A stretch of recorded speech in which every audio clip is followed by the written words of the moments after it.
अस्सलाम वालेकुम नाज़रीन, आप देख रहे हैं अनोखा अंदाज में आपका होस्ट जमाल सिद्दीकी। उम्मीद करता हूँ आप खुश खुर्रम होंगे। नाज़रीन इकराम, कल काबुल में बड़े धमाके हुए हैं और इस एयर स्ट्राइक्स में टारगेटेड ऑपरेशन बेसिकली ये हुआ था और उसमें पाकिस्तानी मतलूब कलअदम तंजीम के दहशतगर्दों को जहन्नम वासिल किया है। इसकी ख़बर आपको बताते चलें।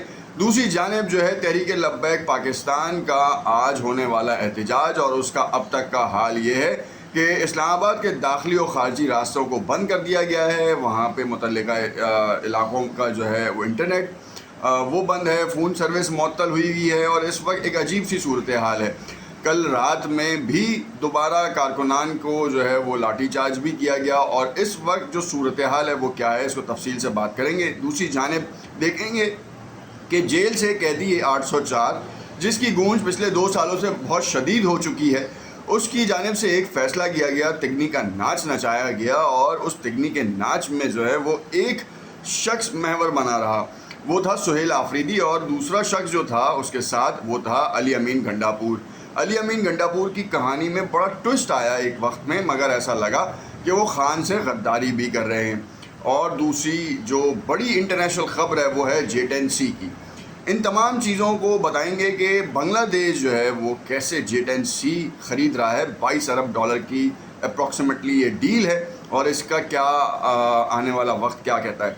खैर, चैनल को लाइक एंड सब्सक्राइब नहीं किया तो उसे लाइक एंड सब्सक्राइब करें ताकि आने वाली तमाम वीडियोस के नोटिफिकेशंस आपको मिलते रहें। नाज़रीन इकराम, सबसे पहली ख़बर से आपको आगाह करें कि काबुल में होने वाले एयर स्ट्राइक्स में आज पेशावर के DGISPR कोर कमांडर बेसिकली वो प्रेस कॉन्फ्रेंस करेंगे और उसमें बताएंगे कि कौन से अहम अहदाफ को निशाना बनाया गया और कौन से अहम अहदाफ जो है ना वो हासिल किए गए हैं, क्योंकि ये बहुत ही ज़्यादा क्रिटिकल सिचुएशन हुई है। कल रात धमाकों से गूंज उठा काबुल और काबुल पे धमाके किसी और ने नहीं, पाकिस्तान ने किए हैं और पाकिस्तान ने इसलिए किए हैं कि पिछले 3 माह में तो शदीद तरीन इंतज़ामी उमूर में खलल डालने वाले उन लोगों को टारगेट किया गया है जो पाकिस्तान का अमन तबाह करते थे और जवानों को टारगेट कर रहे थे। तकरीबन 100 के करीब जो है वो लोग इस मामले में जो हैं वो पूरे इस टेन्योर में अपनी जान से हाथ धो बैठे हैं और देखना ये है कि अब इस काबुल वाले मामले के बाद क्या अमन आता है, क्या बलूचिस्तान और उससे मुल्का इलाके खैबर पख्तूनख्वा और कराची समेत वहाँ पे अमन आता है या नहीं, ये एक बड़ा सवाल निशान होगा। खैर, दूसरी जाने बढ़ते हैं तहरीक लब्बैक पाकिस्तान की होने वाली एहतजाजी कॉल के ऊपर। उन्होंने आज जो है वो फ़लस्तीन और गज़ा के हवाले से जो है वो एहतजाजी मुज़ाहरा करने की कोशिश कर रहे थे और वो रोकना था।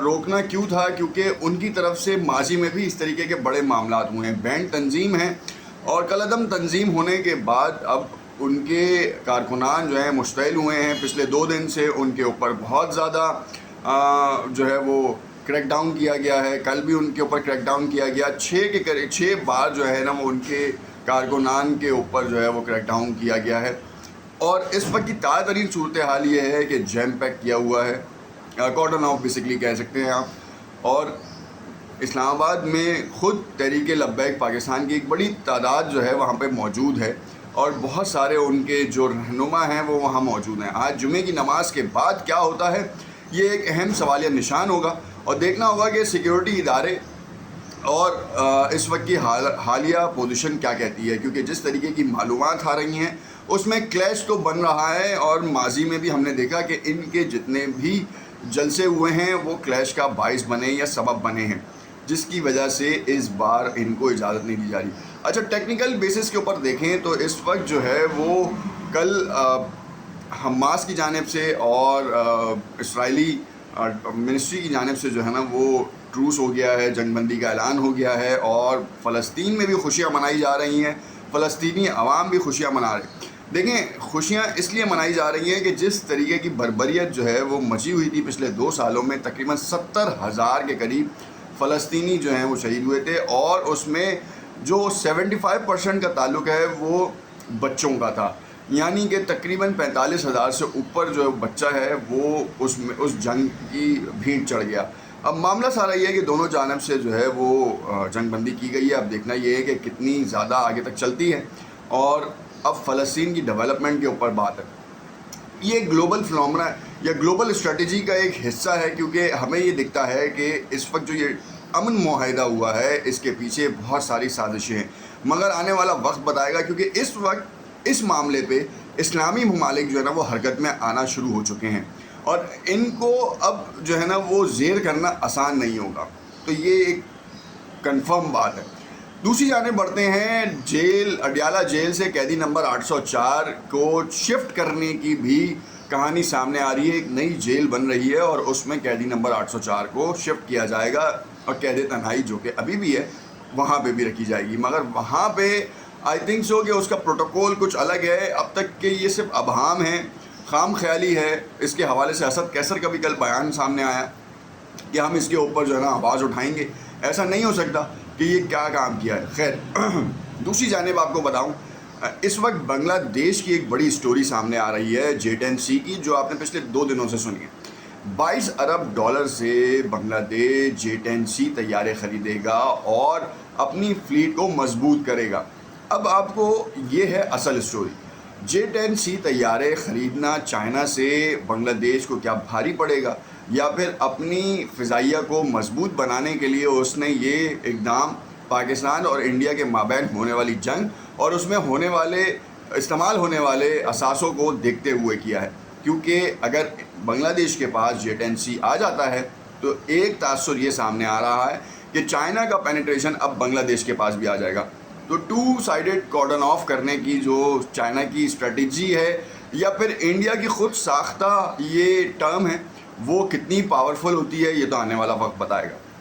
مگر یہ کیٹیگوریکلی آپ کو بتاتا چلوں کہ چائنا مارکیٹ پہ پینیٹریٹ کر گیا ہے۔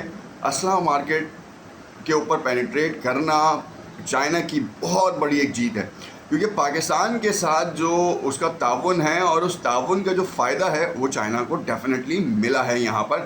اس میں کوئی شک نہیں کہ چائنا کی انڈسٹری چانگدو اینوناٹیکل جو ہے وہ ان کی ڈیولپمنٹ مینوفیکچرنگ کمپنی جو ہے اس کے شیئرز، اس کے پاس آرڈرز اب اتنے ہو چکے ہیں کہ وہ 2040 تک جو ہے وہ آرڈرز کو فلفل نہیں کر پائے گا۔ دیکھنا یہ ہے کہ اپنی کیپیسٹی کتنی بڑھاتا ہے۔ اور اسی اثنا میں امریکہ، یہ وہ ملک ہے جو اس وقت جس کے اوپر ایک شخص صدر بنا ہے، اور اس صدر کے لیے جو ہے نا وہ نوبل انعام اور امن کا نوبل انعام لینے کے لیے اتنا اتاولا ہے کہ وہ ہر بار اپنی جنگوں کو رکوانے کا تذکرہ کرتا ہے، ساتھ میں جو ہے وہ ایسے اقدامات کرتا ہے، مگر اس کے پیچھے بھی ایک تھنک ٹینک ہے جو یہ نہیں چاہتا کہ امریکہ کو جو ہے وہ صرف ایک ون سائیڈڈ اسٹریٹجی کے اوپر جائے، وہ اوور آل دنیا کی پالیٹکس میں اپنا حصہ ڈالنا چاہتا ہے تاکہ اپنی اسٹیبلٹی اس کی قائم رہے، آئل کے اوپر اس کی اجارہ داری رہے، اور ساتھ میں دنیا کے دوسرے ممالک جو ہیں وہ اس سے پوچھ کے فیصلہ کریں، اس سے بغیر پوچھے کوئی فیصلہ نہ کرے، اور اس کو اپنا جو ہے نا وہ کہہ لیں گے اس کو ایک کریز ہے کہ اس کریز میں رہتے ہوئے کام کرتا ہے۔ آج دیکھتے ہیں کیا معاملات سامنے آتے ہیں اس کروز کے بعد جو مشرق وسطیٰ میں ہوئے ہیں۔ مشرق وسطیٰ میں ایران اس وقت نظر انداز ہے۔ نیکسٹ ویڈیو میں آپ کو بتاؤں گا کہ ایران کا کیا کلیدی کردار ہے، اور کیا ایران کے خلاف اب نیکسٹ موومنٹ چلنے والی ہے یا پھر یہ خام خیالی ہے۔ دیکھتے رہیے گا نقطہ انداز۔ شکریہ۔